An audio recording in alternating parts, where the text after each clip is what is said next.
अनुकंपा कोट्यातून लागलेल्या शिक्षकांसाठी एक महत्त्वपूर्ण शासन निर्णय आलेला आहे। याकडे अनुकंपा कोट्यातून लागलेल्या शिक्षकांनी लक्ष न दिल्यास त्यांना स्वतःची नोकरी सुद्धा गमवावी लागू शकते। त्याबद्दल जाणून घेऊया या व्हिडिओमध्ये।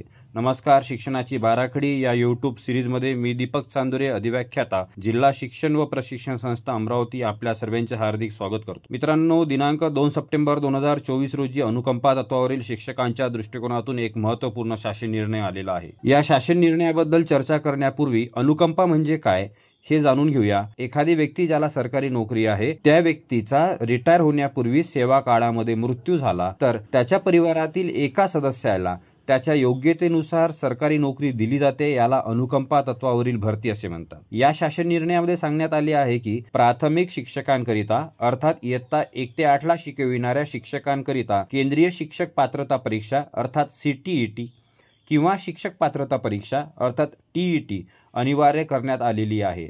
मात्र दिनांक 20 जानेवारी 2016च्या शासन निर्णयानुसार अनुकंपा तत्वावर नियुक्त शिक्षण सेवकांना शिक्षक पात्रता परीक्षा उत्तीर्ण होण्यापासून सूट देण्यात आली होती। मात्र यामध्ये बदल करून आता अनुकंपा तत्वावर प्राथमिक शिक्षक या पदावर नियुक्ती देण्यात आलेल्या व वैयक्तिक मान्यता देऊन शालार्थ ID देण्यात आलेल्या शिक्षकांना आजपासून पुढील 3 वर्षाच्या आत शिक्षक पात्रता परीक्षा उत्तीर्ण करणे आवश्यक असणार आहे।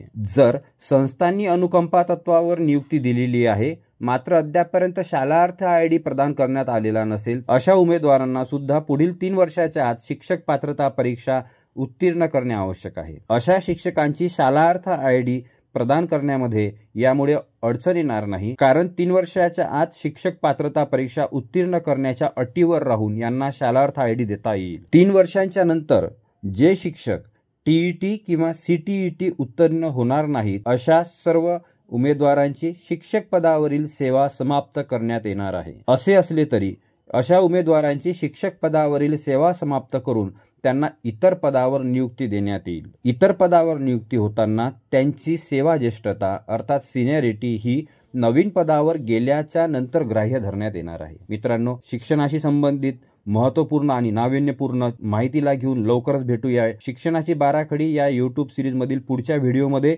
धन्यवाद।